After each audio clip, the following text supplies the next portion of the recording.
Hai, selamat jumpa kembali di Gumbira Channel. Rio Martil adalah nama yang disematkan media kepada lelaki muda itu. Nama lengkapnya adalah Rio Alex Bulo, kelahiran Sleman tanggal 2 Mei tahun 1978. Badannya kecil, pembawaannya pendiam dan tertutup.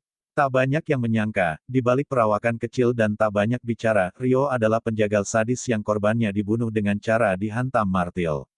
Dikutip dari intisari.krit.id pada Jumat, tanggal 12 Januari tahun 2001, suasana di Baturaden, Banyumas, Jawa Tengah, tampak seperti hari-hari biasa. Belum ada keramaian terlihat di daerah wisata berhawa sejuk itu. Di Hotel Rosenda, salah satu hotel di tengah kawasan wisata, siang itu juga tak ada yang terlihat mencolok. Belum banyak tamu memenuhi salah satu hotel terbaik yang terletak 20 km dari kota Purwokerto itu. Di kamar 135 Hotel Rosenda, dua orang sedang berbincang santai, Rio dan JJ. Rio berbicara panjang lebar tentang minatnya menanamkan modal di bisnis perumahan di Baturaden. JJ sebenarnya tidak terlalu berminat. Kedatangannya semata untuk menyopiri mobilnya yang disewa Rio untuk berkeliling. Selain menjadi pengacara, lelaki 40 tahun itu juga menjalankan bisnis persewaan mobil. Namun di tengah perbincangan, tiba-tiba saja, bak, terdengar suara pukulan benda keras menghantam. Rupanya JJ sudah bersimbah darah. Pukulan yang dilakukan berkali-kali oleh Rio itu menggunakan dua martil, satu di tangan kiri, satunya di kanan.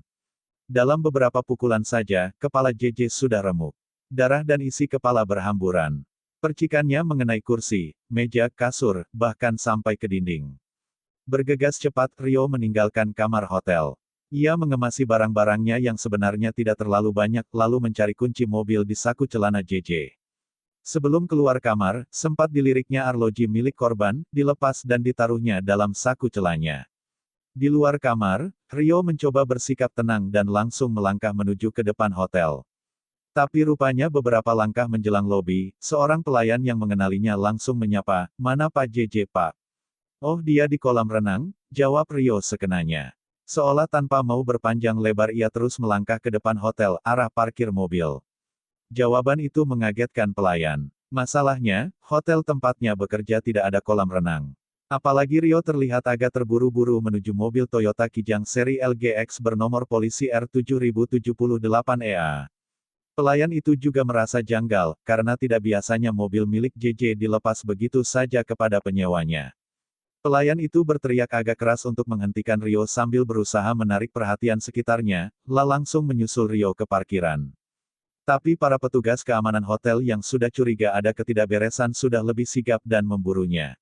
Meski melawan, Rio berhasil dilumpuhkan. Di kantor polisi terungkap Rio adalah buronan yang selama ini dicari.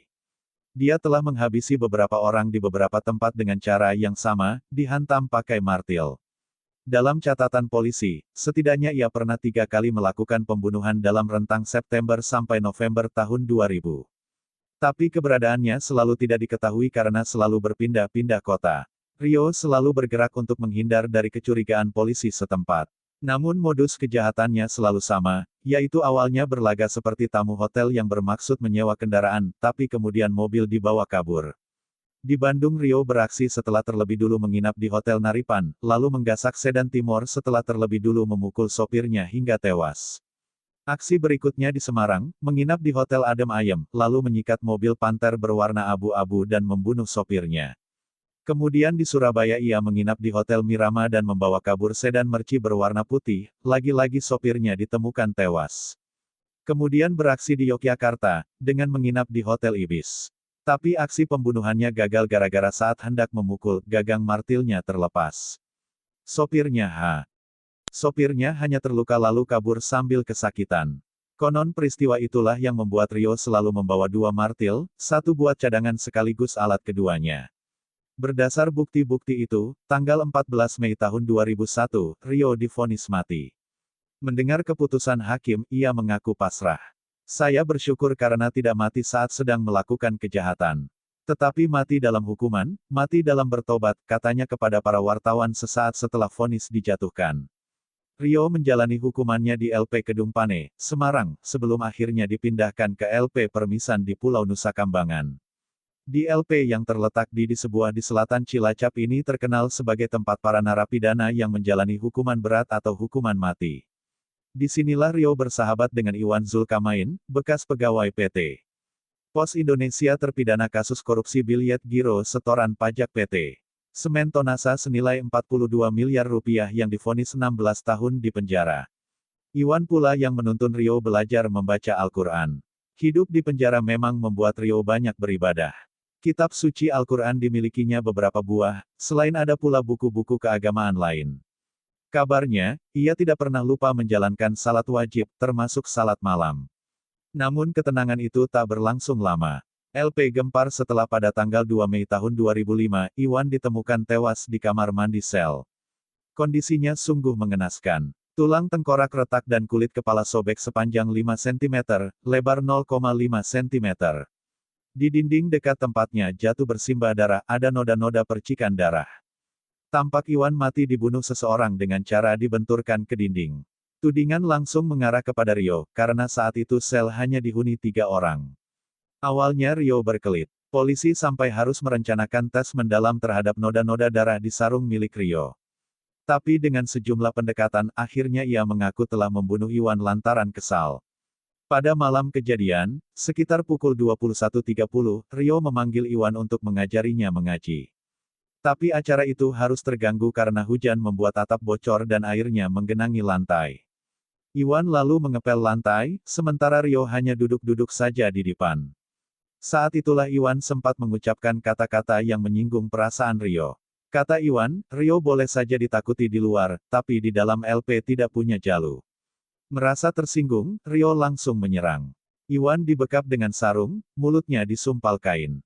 Kepalanya dibenturkan ke dinding berkali-kali. Suasana sel sempat gaduh, tapi petugas saat itu mengaku tidak mendengarnya lantaran hujan turun sangat deras. Sempurna sudah kejahatan Rio Martil. Maka pada tanggal 1 April tahun 2008, setelah surat penolakan PK dari Mahkamah Agung diterima Kejaksaan Negeri Purwokerto, dia dibawa ke hadapan regu tembak.